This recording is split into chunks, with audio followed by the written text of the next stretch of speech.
فاتحہ۔ بسم اللہ۔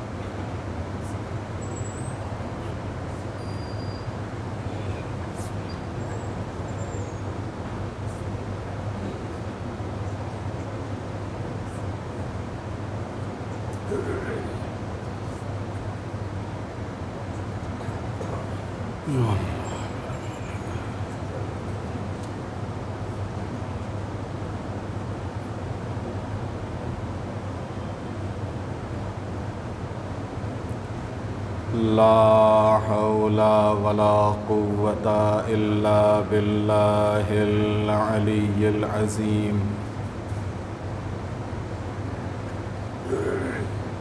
أعوذ بالله من الشيطان اللعين الرجيم۔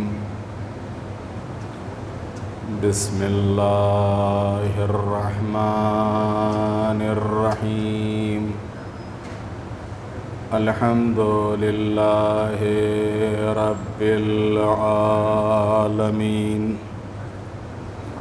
الصلاة والسلام على رسوله الكريم سيدنا ونبينا وشفيع المذنبين أبي القاسم محمد، اللهم صل على محمد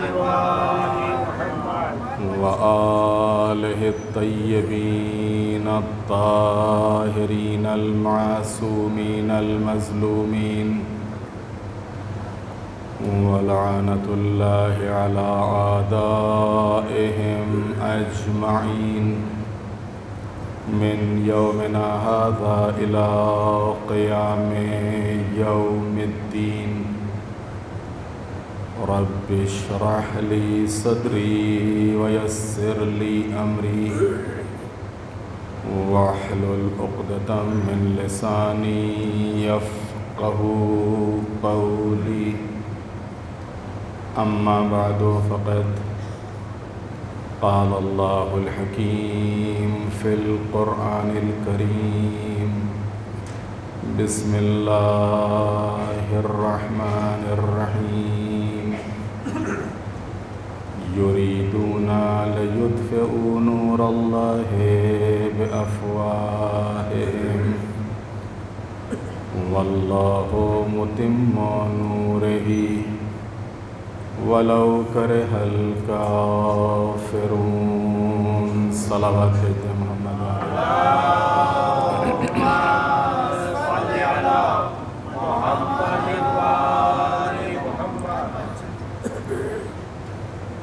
رمضان المبارک 1446 ہجری کی 16ویں شب اور 16ویں مجلس اہل بیت علیہم السلام، عرش نشین ہستیاں فرش زمین پر، اور اس موضوع کے تحت آج اہل بیت محبوبان خدا اس عنوان سے کچھ آیتیں، حدیثیں اور باتیں آپ کی خدمت میں پیش کرنی ہیں۔ محبت خدا کہ جس کے سلسلے میں قرآن مجید سورہ بقرہ 165 نمبر کی آیت ارشاد ہوتا ہے، والذین آمنوا اشد حبا للہ، ایمان والوں کی جتنی بھی محبت ہوتی ہے وہ ساری کی ساری محبت اللہ کے لیے ہوتی ہے۔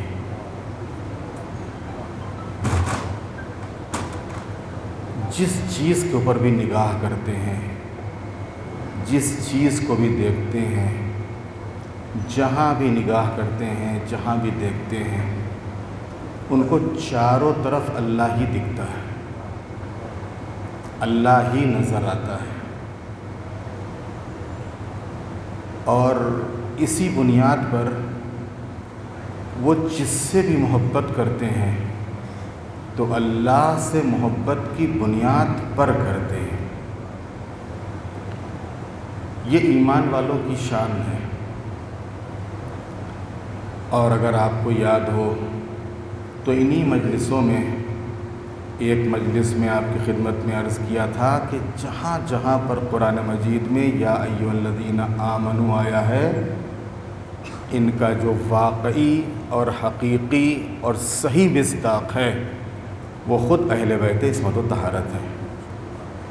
اگرچہ عمومی لحاظ سے جو بھی ایمان لایا ہے سب کو خطاب ہے، لیکن واقعی مصداق صرف اہل بیت ہے، اور یہاں کے اوپر صاحبان ایمان ہی کو خطاب کر کے ہو رہا ہے کہ یہ جو ایمان والے ہوتے ہیں تو ان ایمان والوں کی جتنی محبت ہوتی ہے یہ سب اللہ کے لیے ہوتی ہے۔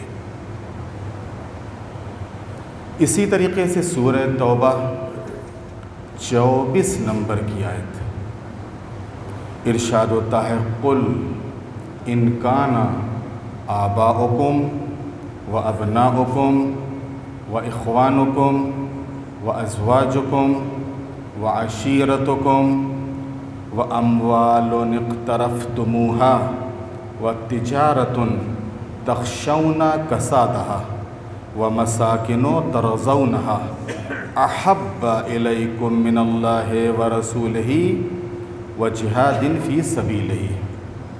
پیغمبر آپ کہہ دیجئے کہ اگر تمہارے باپ، دادا، اولاد، بھائی، بیویاں، خاندان، قبیلہ اور وہ مال جسے تم نے جمع کیا ہے اور وہ تجارت جس کے گھاٹے کی طرف سے تم فکر مند رہے ہو اور وہ مکانات جنہیں تم پسند کرتے ہو، تمہاری نگاہ میں اللہ، اس کے رسول اور اللہ کی راہ میں جہاد سے کیا زیادہ محبوب ہیں، تو وقت کا انتظار کرو یہاں تک کہ حکم الہی آ جائے۔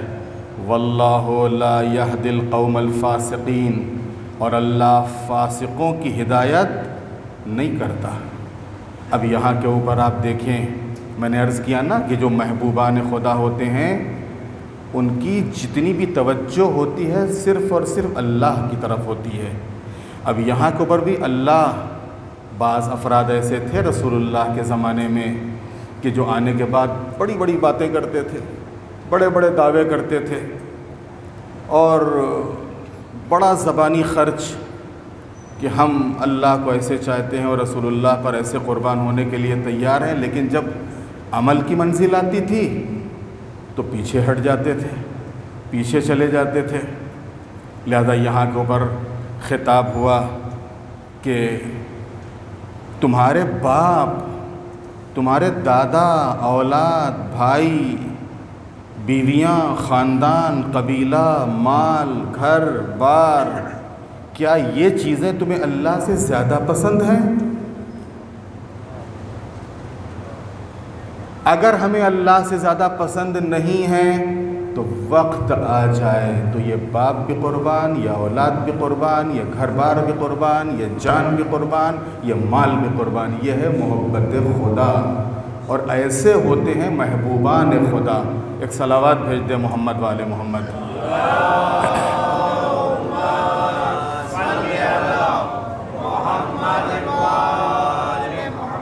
کیونکہ اہل بیت علیہ السلام محبوبان خدا ہیں، لہذا یہی وجہ ہے کہ اگر بات آ گئی تو اگر کوئی خاندان کا بھی ہے، رشتے میں اگر چچا بھی ہوتا ہے تو اسے پیغمبر نے ہٹا دیا اپنے پاس سے۔ اگر کوئی خاندان اور قبیلے کا بھی ہوتا ہے اور بات آ گئی تو حق حق ہے اور باطل باطل ہے۔ اگر مال خرچ کرنے کی بات آ گئی تو سارا مال اس کی بارہ میں قربان کر دیا۔ اگر جان کے اوپر بات آ گئی تو ہم پتھر کھا لیں گے، کانٹوں پہ چلیں گے، تہمتیں اور الزامات برداشت کر لیں گے، اپنا گھر بار وطن سب چھوڑ دیں گے، لیکن اللہ کو نہیں چھوڑیں گے، اللہ کے راستے کو نہیں ترک کریں گے۔ امام حسین علیہ السلام دعائے عرفہ میں اسی عشق و محبت کی طرف اشارہ کرتے ہوئے فرماتے ہیں، یہی وہ عشق ہے، یہی وہ محبت ہے۔ انت الذی ازلت الاغیار عن قلوب احبائک حتی لم تحبوا سواک۔ معبود حقیقت میں وہی تو وہ ہے کہ جو اغیار کی محبت کو دلوں سے نکال دیتا ہے۔ اللہ کے علاوہ جتنی بھی محبتیں ہیں سب اغیار ہیں، یہ غیر کی محبت ہے، یہ مال کی محبت غیر کی محبت ہے، یہ اولاد کی محبت یہ غیر کی محبت ہے، یہ گھر بار کی محبت یہ غیر کی محبت ہے، یہ کاروبار کی محبت یہ غیر کی محبت ہے۔ ان تمام محبتوں کو دلوں سے نکال دیتا ہے۔ وہی تو وہ ہے کہ جو اغیار کی محبتوں کو دلوں سے نکال دیتا، حتی لم یحبوا سواک، اور سوائے اپنی محبت کے، وہ اپنی محبت کو دلوں میں ڈال دیتا ہے۔ اور اس کی محبت جو محبوبان خدا ہوتے ہیں سب کے اوپر بھاری ہوتی ہے۔ ماذا وجد من فقدک وماذا فقد من وجدک، جس نے تجھے پا لیا اس نے کھویا کیا، اور جس نے تجھے کھو دیا اس نے پایا کیا۔ ایک صلوات بھیج دے محمد والے محمد۔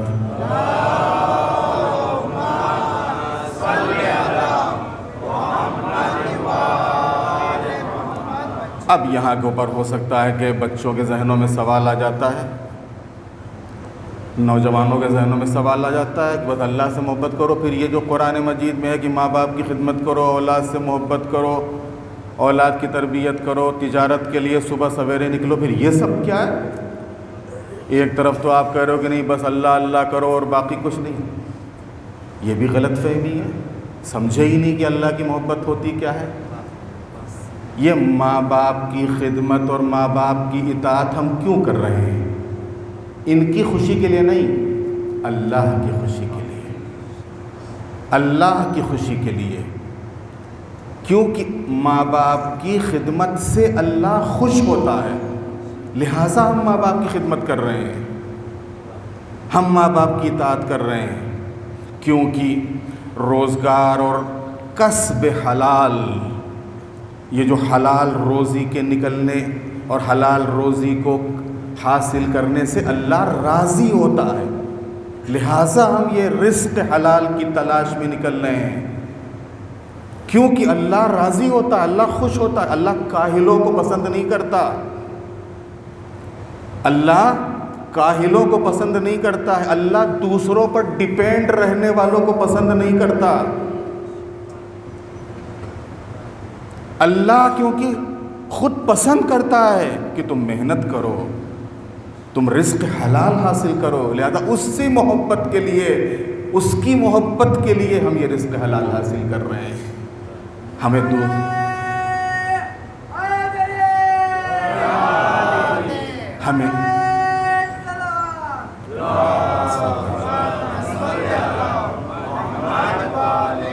ہمیں دوسروں پر ڈیپینڈ نہ رہنا پڑے اور دوسروں کے سامنے ہاتھ نہ پھیلانا پڑے، اس وجہ سے ہم رزق حلال کے لیے نکل رہے ہیں۔ اسی طریقے سے اگر ہم بچوں کی تربیت کر رہے ہیں تو یہ خود بچوں کی تربیت اور بچوں سے محبت سے اللہ راضی ہوتا ہے، اللہ خوش ہوتا ہے، لہذا ان کی تربیت بھی اللہ کی محبت حاصل کرنے کے لیے ہے، ان کی محبت حاصل کرنے کے لیے نہیں کہ بچے ہم سے راضی ہو جائیں۔ اگر اللہ راضی ہے تو سب راضی، اور اللہ ہی ناراض ہے تو تم کہا کرو رضی اللہ رضی اللہ۔ ایک صلوات بھیج دے محمد والے محمد۔ اللہم صلی علی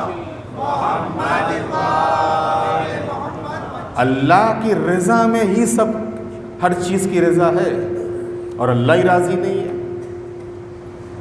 تو بندوں کو راضی کرنے سے کیا ہے کہ ہاں وہ کیونکہ بچوں کو راضی کریں گے تو اللہ راضی ہوگا، ٹھیک ہے، ہم ماں باپ کی خدمت کریں گے، ان کو راضی رکھیں گے تو اللہ راضی ہوگا۔ اب یہ سلسلہ ہے، ان تمام میں نے 2-3 نمونے مثالیں خدمت میں آپ کی اسی لیے پیش کی ہیں تاکہ بات واضح ہو جائے۔ تو محبوبان خدا یعنی جو اللہ تعالیٰ کے محبوب ہیں، ان کی جتنی بھی محبت ہوتی ہے وہ کس کے لیے ہوتی ہے؟ اللہ کے لیے ہوتی ہے۔ باقی دوسرے یہ کہ محبوبان خدا کون ہوتے ہیں؟ جو اپنے ماں باپ، دادا، ازواج، گھر بار، مال، روزگار، کاروبار،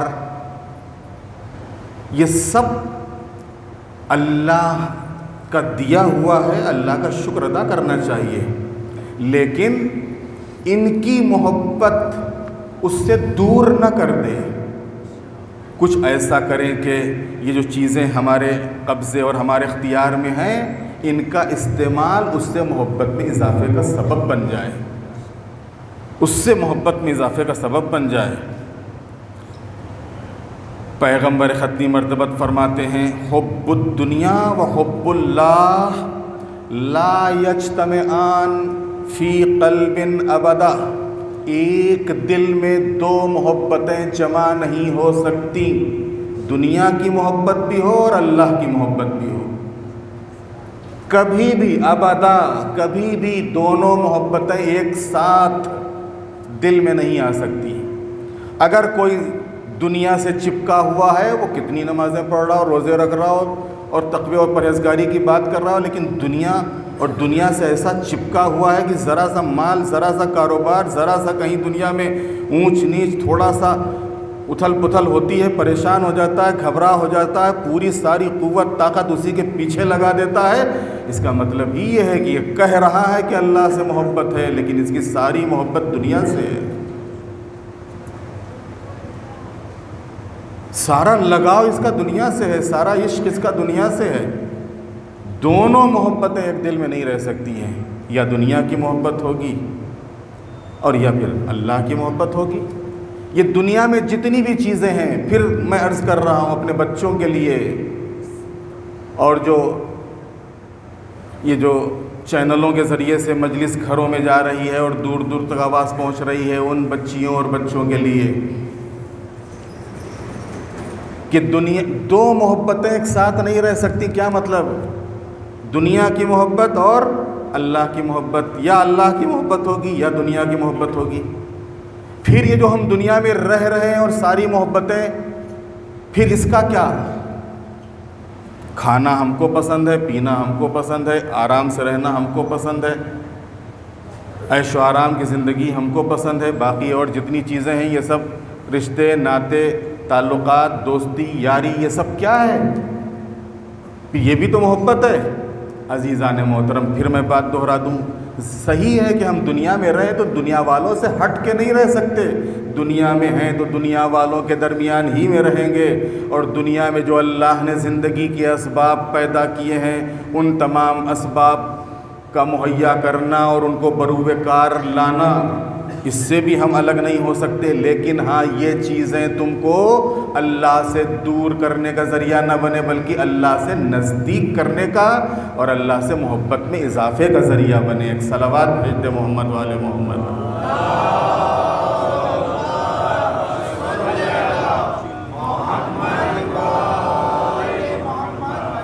اب اللہ کن لوگوں کو دوست رکھتا ہے؟ اللہ کن لوگوں کو دوست رکھتا ہے؟ سورہ بقرہ ارشاد ہوتا ان اللہ یحب المحسنین، اللہ احسان کرنے والوں کو دوست رکھتا ہے، نیکی کرنے والوں کو دوست رکھتا ہے۔ نیکی انسان کس کے ساتھ کرے گا؟ یہاں کے اوپر بھی دنیا ہی کی تو بات ہے، یا ماں باپ کے ساتھ کرے گا، یا بچوں کے ساتھ کرے گا، یا اپنے عزیزوں کے ساتھ کرے گا، یا دوستوں کے ساتھ کرے گا، یا مومنین کے ساتھ کرے گا، یا مسلمانوں کے ساتھ کرے گا، یا انسانوں کے ساتھ کرے گا، یا مخلوقات کے ساتھ کرے گا، ہیں تو سب دنیا ہی میں۔ دنیا ہی میں تو ہے ان سب ساری چیزیں. اللہ کہہ رہا ہے کہ ہم احسان کرنے والوں کو دوست رکھتے ہیں. یہ جو نیکی کرنے والے، خود اللہ کو پسند ہے کہ تم اپنے ماں باپ کے ساتھ نیکی کرو، اللہ کو پسند ہے کہ تم اپنے عزیزوں کے ساتھ نیک برتاؤ کرو، اللہ کو پسند ہے کہ تم اپنے بچوں کے ساتھ نیکی کرو، اللہ کو پسند ہے کہ تم اپنے پڑوسیوں کے ساتھ اچھا سلوک کرو، اللہ کو پسند ہے کہ تم اپنے لیے آسانی کے اسباب فراہم کرو. اللہ کو ساری چیزیں پسند ہیں. اللہ نیک احسان کرنے والوں کو، نیکی کرنے والوں کو دوست رکھتا ہے، پسند کرتا ہے. لہذا ہم جو کچھ بھی دنیا میں کریں نظر میں کیا ہو؟ رضا پروردگار، خوشنودی خدا، قربتاً الی اللہ.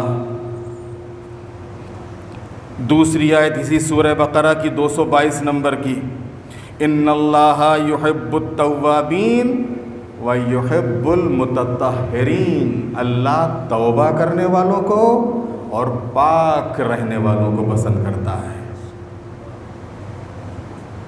اللہ توبہ کرنے والوں کو اور پاک رہنے والوں کو پسند کرتا ہے. یہ توبہ کیونکہ بات محبوبان خدا کی ہو رہی ہے. محبوبان خدا کون؟ محبوبان خدا کہ جہاں کے اوپر ترک اولا کا بھی گزر نہیں ہے، جہاں پر ترک اولا کا بھی گزر نہیں ہے، لیکن اس کے باوجود جب مقام دعا میں آتے ہیں تو چاہے آپ دعائے کمیل کے شروع کے جملے آپ دیکھ لیجئے، اللہم اغفر لی الذنوب التی تحتک العصم، اللہم اغفر لی الذنوب التی تغیر النعم، اللہم اغفر لی الذنوب التی تحبس الدعاء، اللہم اغفر لی الذنوب التی تقطع الرجاء. یہ سب کیا ہے؟ معبود ہمارے ان گناہوں کو معاف کر دے، ان گناہوں کو معاف کر دے، ان گناہوں کو معاف کر دے، ان گناہوں کو معاف کر دے. یہ پوری سورہ توبہ، پوری دعائے توبہ ابھی آخری عشرہ بس قریب ہی ہے. آخری عشرے کے جو اعمال ہوتے ہیں ان میں ایک دعائے توبہ بھی یہاں کے اوپر دہے آخر میں پڑھی جاتی ہے. یہ دعائے توبہ کیا ہے؟ دعائے توبہ میں پورے سارے جملے کیا ہیں؟ توبہ، توجہ کیجئے گا عزیزان محترم، توبہ صرف گناہوں سے استغفار پہ نہیں ہوتی. توبہ اپنے کو محبوب خدا بنانے کے لیے بھی ہوتی ہے کہ ہم اللہ کے محبوب بن جائیں، اللہ کے محبوب ہو جائیں. اللہ کے ہم محبوب اگر ہیں تو توبہ کریں، اس لیے بھی ہوتی ہے.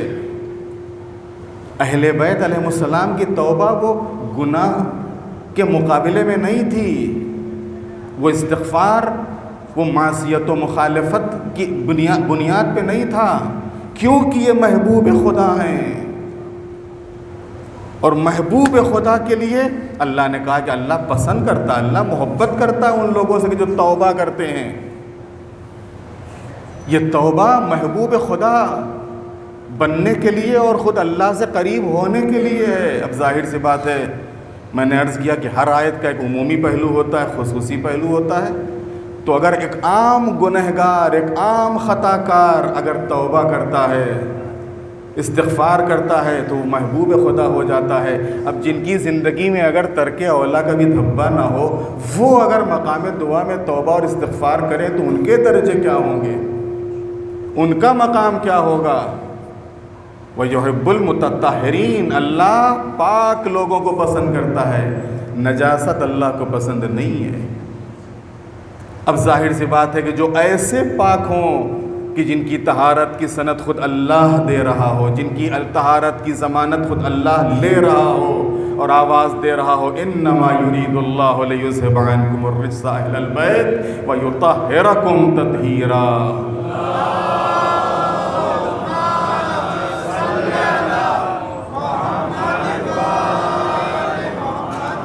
اب ان سے بڑھ کے محبوب خدا کون ہوگا؟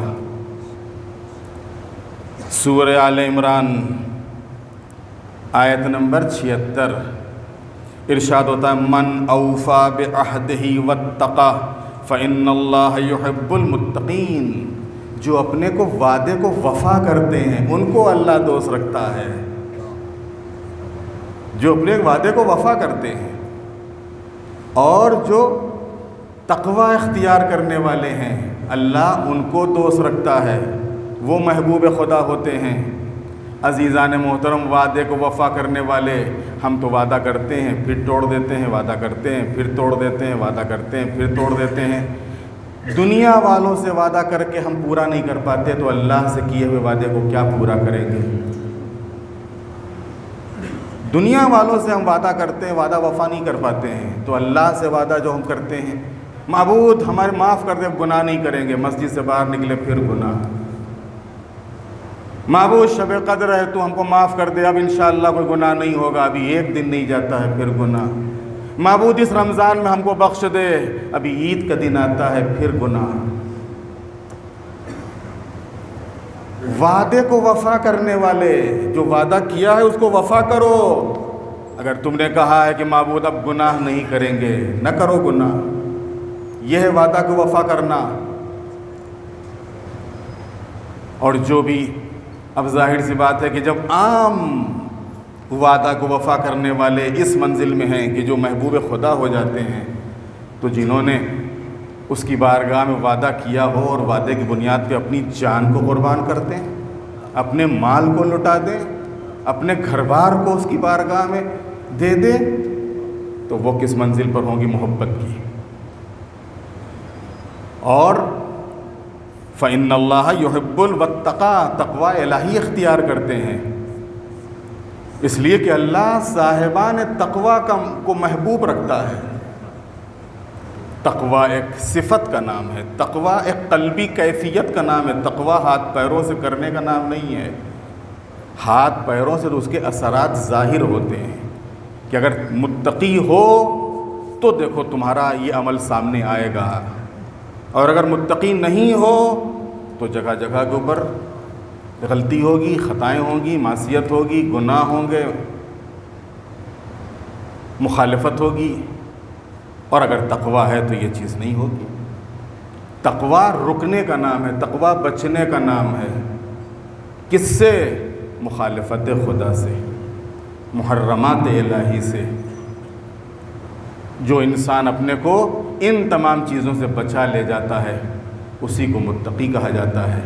تو ظاہر سی بات ہے کہ جب متقی محبوب خدا ہو جاتا ہے تو جو امام المتقین ہو۔ ایک صلوات بھیج دے محمد والے محمد۔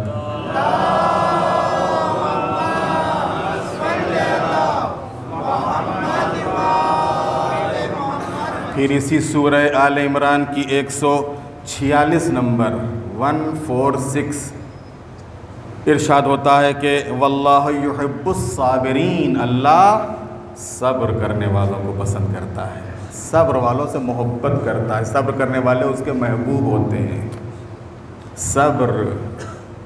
صبر کی بھی 3 قسمیں ہیں۔ صبر معصیت کے مقابلے میں، صبر اطاعت کے مقابلے میں، صبر مصیبت کے مقابلے میں۔ ایک انسان کے اوپر کوئی مصیبت پڑی، اور جو مصیبت پڑتی ہے تو اس مصیبت کے مقابلے میں بھی جو صبر ہوتا ہے، لوگ صبر کی تلقین کرتے ہیں، صبر کیجئے، اللہ کی قضا پہ، اللہ کے فیصلے پہ راضی رہیے، یہ بھی صبر ہے۔ لیکن یہ صبر سب سے نچلے درجے کا صبر ہے، سب سے پائین درجے کا صبر ہے، اور اس کے اوپر بھی صبر ہے۔ صبر علی المعصیت، گناہ کے مقابلے میں صبر۔ گناہ کے سارے اسباب موجود ہیں، کوئی دیکھنے والا نہیں ہے، کوئی پرچار کرنے والا نہیں ہے، کوئی عام کرنے والا نہیں ہے، اس کے باوجود خوف خدا اور خوف آخرت میں اپنے کو روک لینا اور گناہ کی طرف قدم نہ بڑھانا، یہ صبر علی المعصیت ہے، معصیت کے مقابلے میں صبر۔ اور یہی ایسی اطاعت، یہ جو اس سے بھی بلند صبر ہے کہ جہاں کے اوپر اطاعت کی راہ میں کبھی بہت سی چیزیں حائل ہو جاتی ہیں، انسان صبر کرتا ہے لیکن اطاعت کو ترک نہیں کرتا ہے، اطاعت کو چھوڑتا نہیں ہے۔ پیغمبر کے انتقال کے بعد بڑی بڑی لالچیں دی گئیں، بڑے بڑے عہدوں کے آفر دیے گئے، لیکن جو واقعی اللہ کے صابر بندے تھے انہوں نے اہل بیت کے در کو چھوڑا نہیں، اہل بیت کے در کو ترک نہیں کیا۔ تھوڑے سے لوگ تھے، کتنا بڑا مدینہ ہے، کتنے مسلمان تھے اس وقت، لیکن صرف تھوڑے سے لوگ تھے جو صبر کیے ہوئے تھے کہ نہیں، ہم کو یہ دولت نہیں چاہیے، ہم کو یہ مال نہیں چاہیے، ہم کو یہ عہدہ نہیں چاہیے، ہم بس مطیع پروردگار ہو جائیں وہی ہمارے لیے بہت ہے، ہمارا شمار اللہ کی اطاعت گزار بندوں میں ہو جائے وہی بہت ہے۔ اللہ کی اطاعت گزار بندوں میں کب ہوگا؟ جب اہل بیت عصمت و طہارت علیہ السلام کی اطاعت کریں گے۔ ان کی اطاعت کب ہوگی؟ جب ان سے محبت ہوگی۔ ان کو ناراض کر کے ان کی اطاعت نہیں ہو سکتی ہے، ان سے محبت ہی کے ذریعے سے اطاعت حاصل ہو سکتی ہے۔ صبر، واللہ یحب الصابرین، اللہ صبر کرنے والوں کو دوست رکھتا ہے۔ سورہ آل عمران 159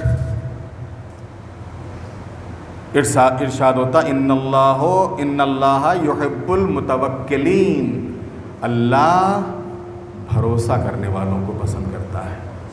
جو اللہ کی تعالیٰ کی ذات کے اوپر بھروسہ کرنے والے ہوتے ہیں یہ اس کے محبوب ہوتے ہیں۔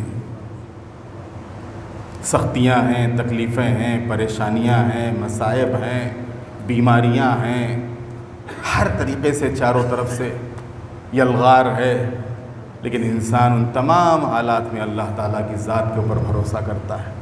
وَمَن يَتَوَكَّلْ عَلَى اللَّهِ فَهُوَ حَسْبُهُ، جس نے بھی اللہ تعالیٰ کی ذات پر بھروسہ کیا وہ اس کے لیے کافی ہو گیا۔ اور یہ جتنی بھی چیزیں بیان ہوئی ہیں حقیقت میں جب انسان، اگرچہ واقعاً سخت ہے، آسان نہیں ہے ان تمام میدانوں میں قدم رکھنا، نہ تو صبر کا میدان اتنا آسان ہے، نہ تقوی کا میدان اتنا آسان ہے، نہ طہارت کا میدان اتنا آسان ہے، نہ احسان کرنے کا میدان اتنا آسان ہے، اور نہ ہی اللہ پر توکل کا میدان اتنا آسان ہے۔ لیکن جب کوئی انسان اس میدان میں قدم رکھتا ہے اور اس کو واقعی لذت مل جاتی ہے ایک مرتبہ کہ ان چیزوں کی لذت کیا ہے، وہ سکون، وہ اطمینان، وہ اللہ سے قربت اور نزدیکی کہ جہاں کے اوپر دنیا کی تمام چیزیں اس کی نگاہوں سے گر جاتی ہیں، تمام چیزیں نگاہوں سے گر جاتی ہیں اس کی، اور بس اس کی نظر میں ہر وقت پروردگار رہتا ہے۔ اب دنیا کی کوئی بھی مشکل، کوئی بھی مصیبت، کوئی بھی مرض، کوئی بھی تکلیف اگر آ جاتی ہے وہ اسے پکارتا ہے، اسی کی ذات پر بھروسہ کرتا ہے، اور جب اس کی ذات پر بھروسہ کرتا ہے تو اللہ اس کے لیے آسانیاں فراہم کر دیتا ہے۔ اسی کا نام توکل ہے۔ ایک صلوات بھیج دے محمد والے محمد۔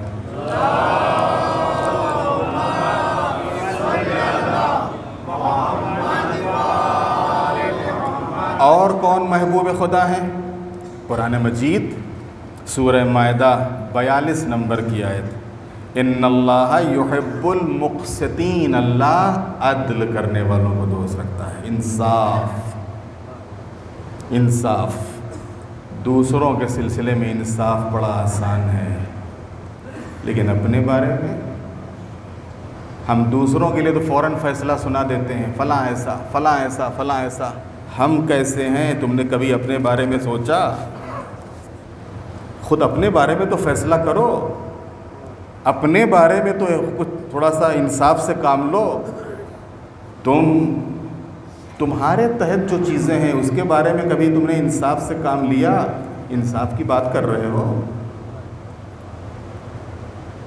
اور انصاف ظاہر سی بات ہے یہاں کے اوپر بھی خالی تخت قضاوت کے اوپر بیٹھ کے انصاف کرنے کی بات نہیں ہے کہ ہاں جو قاضی ہے اس کے لیے یہ آیت ہے کہ انصاف کرنے والے، انصاف کا تعلق تو کچہری سے ہوتا ہے اور کورٹ سے ہوتا ہے اور قضائیہ سے ہوتا ہے، اور وہ جو جج بیٹھا ہوا ہے اس کے لیے یہ آیت اتری ہے کہ یہ انصاف کرنے والوں کو اللہ پسند کرتا ہے۔ یہاں پر قاضی خالی وہ نہیں، ہر انسان قاضی ہے اپنے بارے میں، ہر انسان۔ تم خود فیصلہ کرو، تم خود سوچو، تم چاہے اپنے بارے میں یا دوسرے کے بارے میں، اپنے بارے میں فیصلہ کرو تو بھی انصاف، دوسرے کے بارے میں فیصلہ کرو تو بھی انصاف سے۔ اپنے سب کچھ بہت اچھے، دوسروں کے سب بہت خراب، کون سا انصاف ہے؟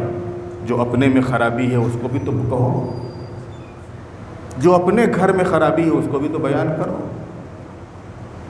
ہم دوسروں کو تو فوراً تانے دے دیتے ہیں، دوسروں کے اوپر فوراً فیصلہ سنا دیتے ہیں، لیکن اپنے بارے میں ہم نے کیا فیصلہ لیا؟ اپنے بارے میں کیا فیصلہ کیا؟ ان اللہ یحب المقسطین، اللہ انصاف کرنے والوں کو دوست رکھتا ہے۔ انصاف کرنے والے کیسے ہوتے ہیں؟ انصاف کرنے والے کی جہاں امیر المومنین کو جب گورنر بنایا تھا جناب عثمان بن حنیف کو خبر ملی کہ آج عثمان بن حنیف نے کیسی دعوت میں شرکت کی ہے کہ جو ان کی شان کے خلاف تھی۔ عثمان بن حنیف سمجھ رہے تھے کہ ہماری شان کے مطابق ہے، بڑے لوگوں کی دعوت ہے، لیکن کیونکہ علی کے گورنر تھے اور حاکم کے لیے ضروری ہے کہ جو نچلا طبقہ ہو اس نچلے طبقے کے مطابق اس کی زندگی ہو، تاکہ اس کو بھی یہ احساس نہ ہو کہ جو ہمارے اوپر حکومت کر رہا ہے یہ ہم سے اچھی زندگی گزار رہا ہے۔ یہ ہے حاکم اسلام کی نظر میں امیر المومنین کی زندگی۔ کوفے میں پوری زندگی مولا نے گزار دی، لیکن کرائے کے گھر میں۔ مدینے میں پوری زندگی گزار دی اجارے کے گھر میں۔ پیغمبر ختمی مرتبت نے جب اپنی بیٹی کو رخصت کیا امیر المومنین کے لیے کرائے پہ گھر لیا تھا۔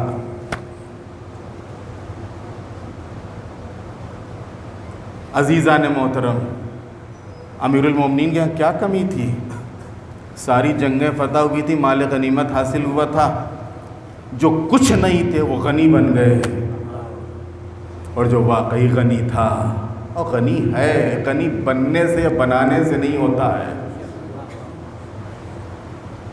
غنی یعنی بے نیاز، بے نیازی الگ شے ہے۔ بے نیازی دیکھنا ہے تو آؤ علی کے یہاں دیکھو، یہ ہے بے نیازی، یہ ہے بے نیازی۔ امیر المومنین نے خط لکھ دیا، مجھے خبر ملی ہے کہ تم نے آج ایسی دعوت میں شرکت کی ہے، کوئی غلط کام نہیں کیا، تو کوئی حرام کام نہیں کیا تھا۔ جناب عثمان بن حنیف نے ایک دعوت میں شرکت کی تھی، لیکن کیونکہ امیر المومنین کے گورنر تھے، خود گورنر یعنی حاکم کا نمائندے کا کام کیا ہے؟ زندگی اس کی ایسی نہ ہو کہ چھوٹے لوگوں کو یہ تصور ہونے لگے کہ ہم ان سے کیسے ملیں، ان سے کیسے بات کریں، ان سے کیسے کہیں، ان کی زندگی کہاں، ہماری زندگی کہاں۔ لہذا اس وجہ سے مولا امیر المومنین نے خط لکھ دیا۔ یہ ہے انصاف۔ امیر المومنین جناب عقیل کا واقعہ موجود ہے، خود نہج البلاغہ میں ہے، کوئی انکار نہیں کر سکتا۔ کوئی غلط مطالبہ نہیں کیا تھا جناب عقیل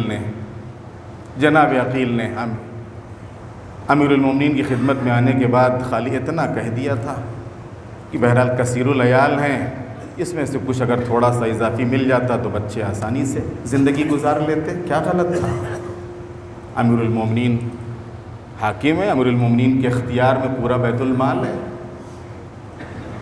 لیکن اس موقع کے اوپر امیر المومنین نے کیا جواب دیا تھا؟ یہ ہے انصاف۔ تم جتنا دوسرے کے لیے انصاف کرو ویسے ہی اپنے لیے۔ ہاں یہ اپنا ہے، یہ اپنا بھائی ہے، یہ اپنا عزیز ہے، یہ اپنے کٹمب کا ہے، یہ اپنے خاندان کا ہے، اس کے سلسلے میں فیصلہ سنایا تو کچھ اور، یہ دوسرے خاندان کا ہے، یہ دوسرے قبیلے کا ہے، یہ اس کا ہم سے کوئی لینا دینا نہیں ہے، اس کے سلسلے میں فیصلہ سنایا تو کچھ اور۔ یہی وجہ ہے کہ دشمن کو بھی اعتراف اور اقرار تھا کہ اگر علی کے پاس 2 روم ہوں، 2 حجرے ہوں، 2 کمرے ہوں، ایک گھاس پھوس سے بھرا ہو اور ایک سونے چاندی اور درہم و دینار سے بھرا ہو، تو علی درہم و دینار کو ایسے ہی اللہ کی راہ میں قربان کر دیں گے، لٹا دیں گے کہ جس طریقے سے گھاس پھوس۔ یہ کسی اور کا جملہ نہیں، حاکم شام دشمن کا جملہ ہے۔ مولا امیر المومنین کی عدالت کے سلسلے میں، مولا امیر المومنین کے انصاف کے سلسلے میں، کہ جہاں کے اوپر تلوار جب سر مبارک پر لگی ہے، شام خبر پہنچی ہے، تو حاکم شام کے زبان پر جملہ آیا تھا کہ علی اپنی عدالت کی بنیاد کے اوپر دنیا سے رخصت ہوئے ہیں۔ ان اللہ یحب المقسطین، اللہ فیصلہ کرنے والوں، انصاف کرنے والوں کو پسند کرتا ہے۔ سورہ صف آیت نمبر 4 ان اللہ یحب الذین یقاتلون فی سبیلہ صفا کأنہم بنیان مرصوص۔ اللہ تعالیٰ کن کو دوست رکھتا ہے؟ اللہ تعالیٰ کے محبوب کون ہیں؟ اللہ تعالیٰ کے محبوب وہ ہیں کہ جب مقاتلہ کرتے ہیں، جب وہ جنگ کے میدان میں اترتے ہیں، جب اللہ کی راہ میں وہ قدم رکھتے ہیں تو ایسے جم جاتے ہیں جیسے سیسا پلائی ہوئی دیوار۔ وہ میدان سے فرار نہیں کرتے، اور جب میدان میں جم جاتے ہیں تو دنیا ادھر سے ادھر ہو سکتی ہے، ان کے قدم میں ذرا بھی لغزش اور جنبش پیدا نہیں ہو سکتی۔ اور جب یہ منزل آتی ہے تو پھر قدرت قصیدہ پڑھتی ہے، لا فتح الا علی، لا سیف الا ذوالفقار۔ جوان تو بس علی ہے اور تلوار تو بس ذوالفقار ہے۔ ایک صلوات بھیج دے محمد والے محمد۔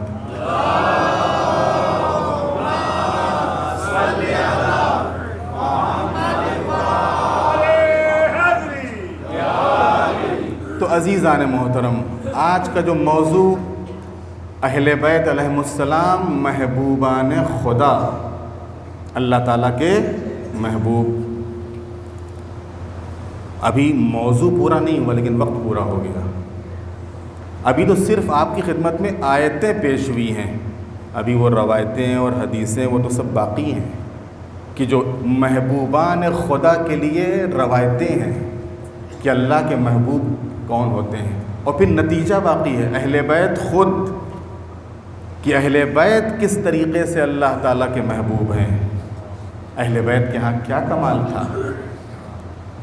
اب نتیجے کے طور پر اگر میں یہاں پر بات کو سمیٹ کے کہنا چاہوں تو یہی کہہ سکتا ہوں، جتنی آیتیں یہاں پر بیان ہوئی ہیں اللہ تعالیٰ کے محبوب ہونے کے لیے، ان تمام آیتوں کا اگر کوئی واقعی مصداق ہے تو اہل بیت عصمت و طہارت علیہم السلام ہیں۔ اگر نیکی دیکھنا ہے تو اہل بیت کے ہاں دیکھو، طہارت دیکھنا ہے تو اہل بیت کے ہاں دیکھو، توبہ اور استغفار دیکھنا ہے تو اہل بیت کے ہاں دیکھو، تقوی دیکھنا ہے تو اہل بیت کے ہاں دیکھو، صبر دیکھنا ہے تو اہل بیت کے ہاں دیکھو، توکل دیکھنا ہے تو اہل بیت کے ہاں دیکھو، فیصلہ دیکھنا ہے تو اہل بیت کے ہاں دیکھو۔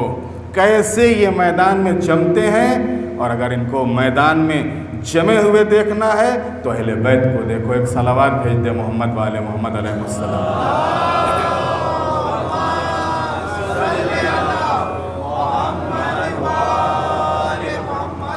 تو عزیزان محترم، انشاءاللہ اگر کل وقت ملا تو انشاءاللہ اسی موضوع کو آگے بڑھاتے ہوئے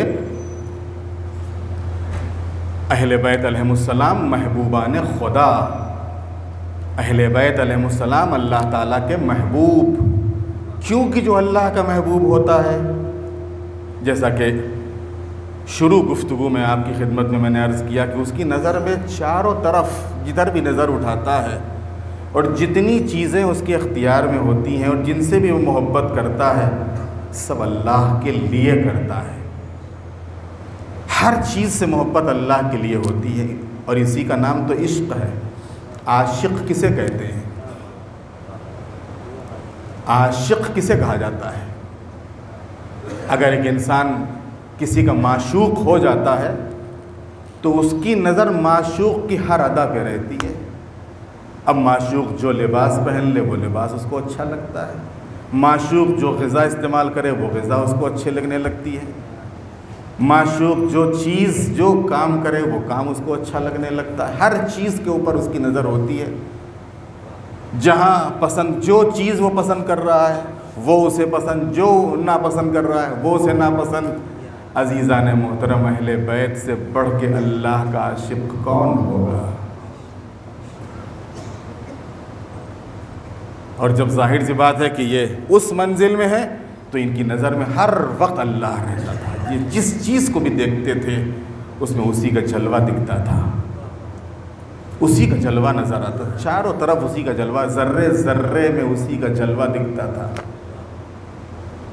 اور یہی وجہ ہے کہ ہم اگر وقت پڑ جاتا ہے تو بہرحال کہیں نہ کہیں سے اپنے کو بھی بچاتے ہیں، اپنے مال کو بھی بچاتے ہیں، اپنی اولاد کو بھی بچاتے ہیں، اپنے روزگار اور کاروبار کو بھی بچاتے ہیں، جو چیزیں ہمارے اختیار میں ہوتی ہیں ان تمام چیزوں کو بچاتے ہیں کہ دیکھو کچھ بھی ہو جائے لیکن ان چیزوں کے اوپر کوئی آنچ نہیں آنا چاہیے، چاہے دین کا مسئلہ ہو، اسلام کا مسئلہ ہو، قرآن کا مسئلہ ہو، اہل بیت کا مسئلہ ہو، کوئی بھی مسئلہ ہو، یہاں تک کہ عزاداری کا مسئلہ آ جائے،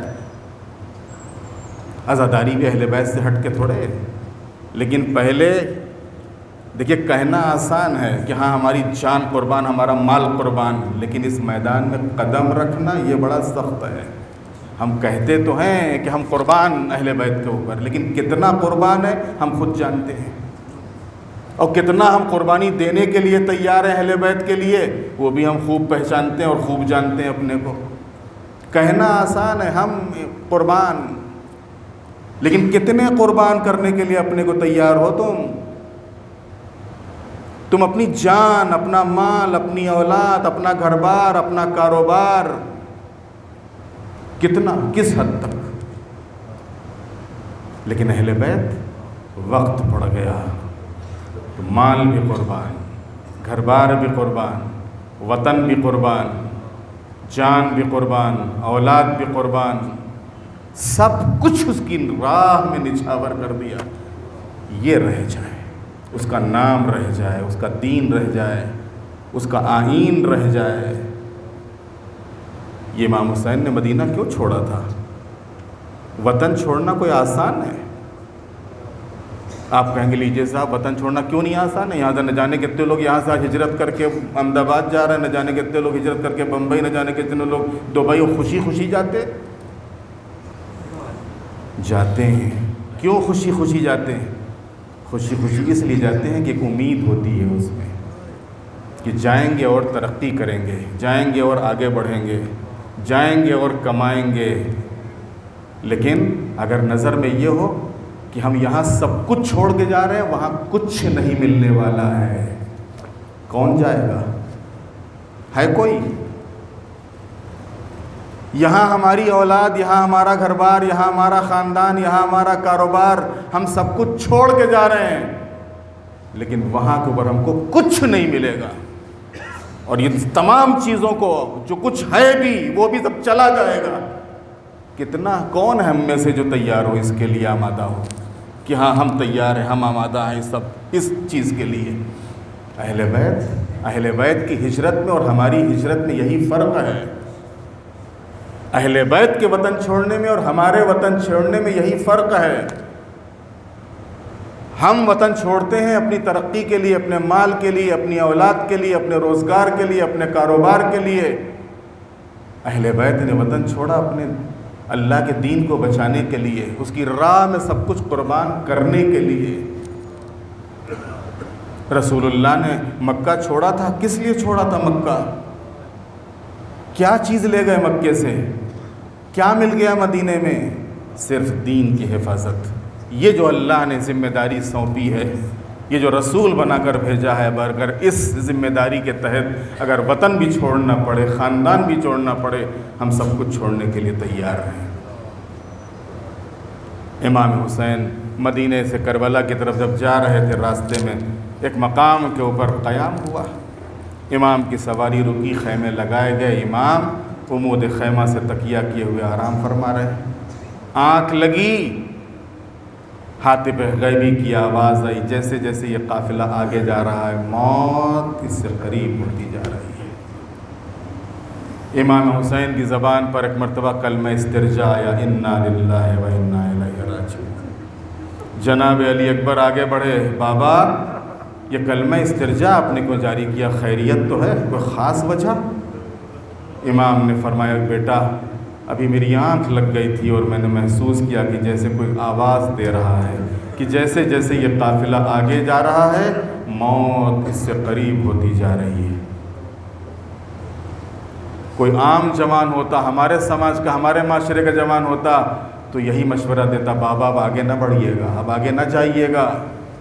لیکن یہ کربلا کے جوان ہیں، یہ حسین کا جوان ہے کہ جو آواز دیتا ہے، بابا کیا ہم حق پہ نہیں ہیں؟ اور جس وقت امام حسین نے فرمایا، بیٹا اگر ہم حق پہ نہیں ہوں گے تو کون حق پہ ہوگا؟ تو آواز دی، پھر ہمیں کیا فکر ہے، چاہے موت ہم پر آ پڑے یا ہم موت پہ جا پڑے، قافلہ کربلا پہنچا۔ کربلا میں کہتے ہیں کہ امام نے عاشور کے دن کسی بھی شہید کو جب میدان میں بھیجا ہے تو اس طریقے سے اللہ کی بارگاہ میں فریاد نہیں کی ہے کہ جس وقت علی اکبر کو رخصت کرتے وقت حسین نے فریاد کی ہے۔ امام حسین کا ایک شکوہ ہے، شکوہ وہ اردو زبان والا نہیں، ایک فریاد ہے امام حسین کی، اللہم اشہد علی ہؤلاء القوم، معبود اس قوم کے اوپر گواہ رہنا کہ اب تیری بارگاہ میں وہ جا رہا ہے جو رفتار میں، گفتار میں، سیرت میں، صورت میں تیرے نبی سے مشابہ تھا، اور جب بھی مجھے تیرے رسول کی زیارت کرنا ہوتی تھی تو میں علی اکبر کے چہرے کو دیکھتا تھا۔ عاشور کی صبح جس وقت حجاج بن مسروق جو امام کے مؤذن تھے اذان دینے کے لیے آگے بڑھے تو امام نے روک دیا، حجاج بن مسروق آج رک جاؤ، آج تم اذان نہیں دو گے، میرا بیٹا علی اکبر اذان دے گا۔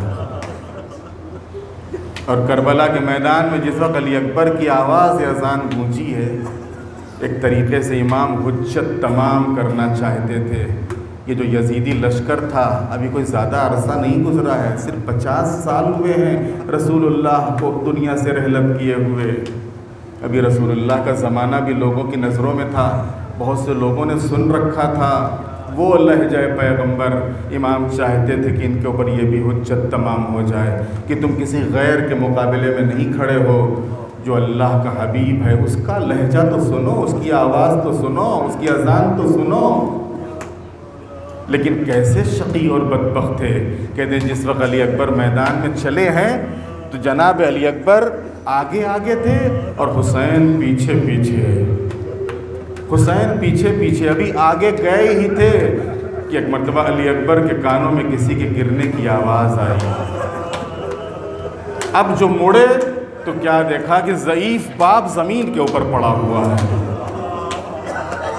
مولا صبح سے لے کے اب تک تو آپ نے لاشوں پر لاشیں اٹھائے اور ہمیں تاریخ میں نہیں ملا کہ کسی موقع کے اوپر آپ زمین پہ بیٹھے ہو، لیکن کیا ہوا جس وقت علی اکبر کو رخصت کر رہے تھے تو کبھی اٹھتے تھے کبھی پھر بیٹھ جاتے تھے۔ جناب علی اکبر واپس آئے، بابا آپ تو رخصت کر چکے تھے، آپ نے کیوں زحمت فرمائی؟ بیٹا جاؤ، خدا حافظ، کاش تم صاحب اولاد ہوتے۔ جناب علی اکبر میدان میں آئے، جنگ کرتے کرتے ایک موقع وہ آیا کہ ایک نامی گرامی پہلوان علی اکبر کے سامنے آیا۔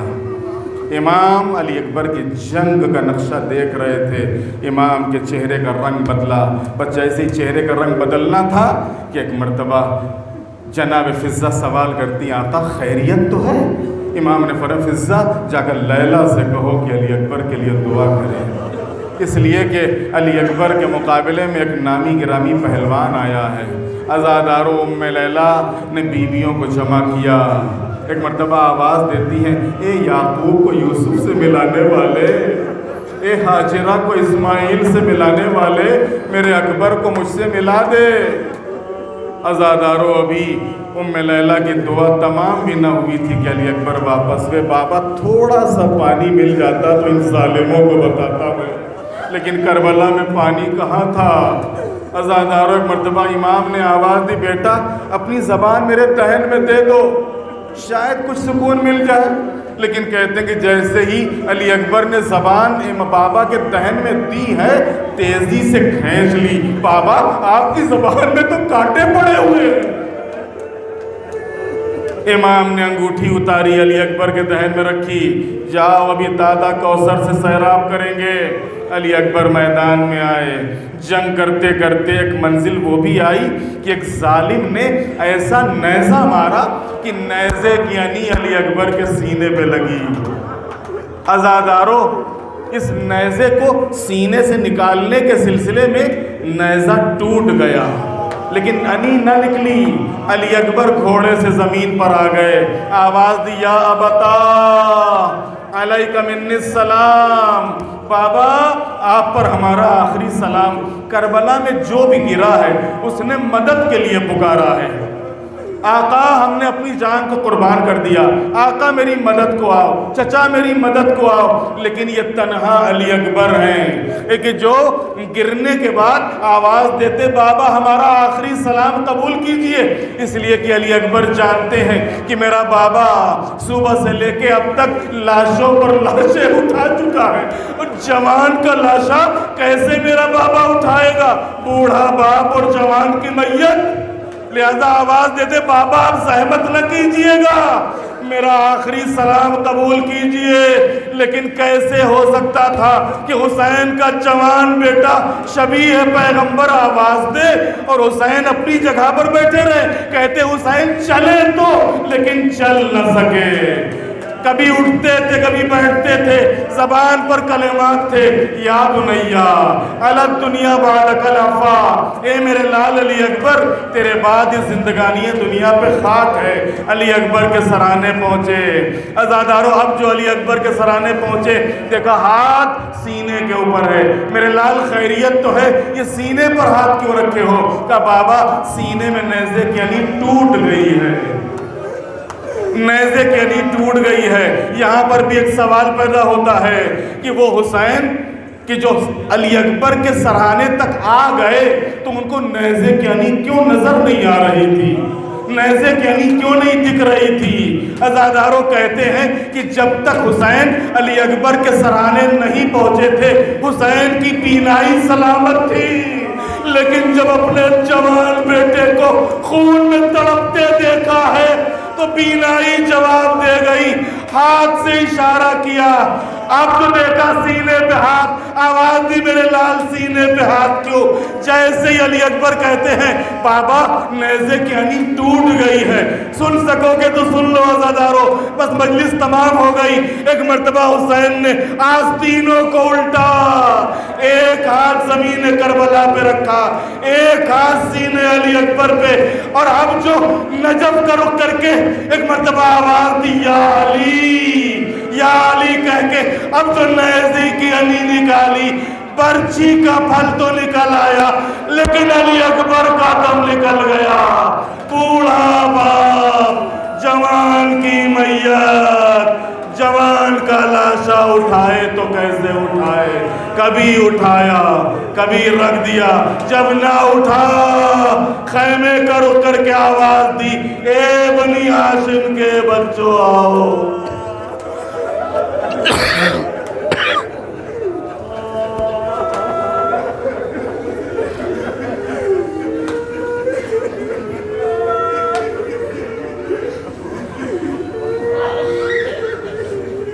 الا لعنت اللہ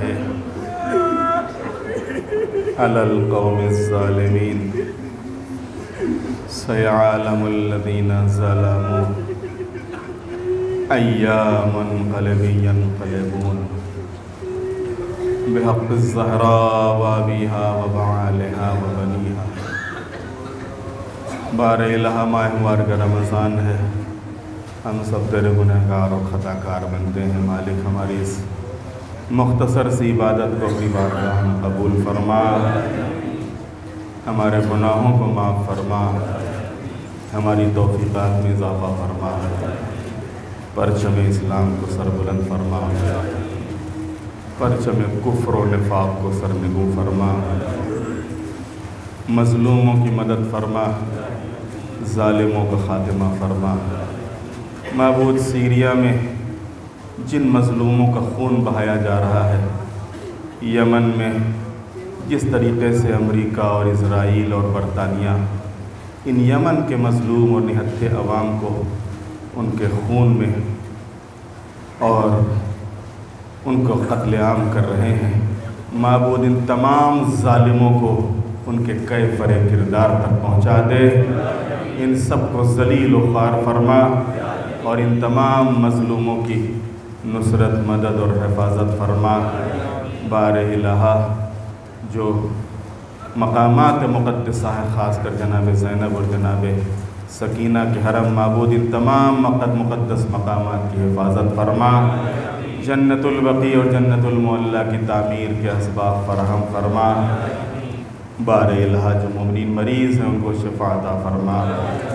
بہت سے مریض ہیں جنہوں نے التماس سے دعا کہی ہے، نام لینے کا وقت نہیں ہے معبود، ان تمام مریضوں کو بحق شہداء کربلا علیہم السلام شفا کامل اور عاجل عطا فرما۔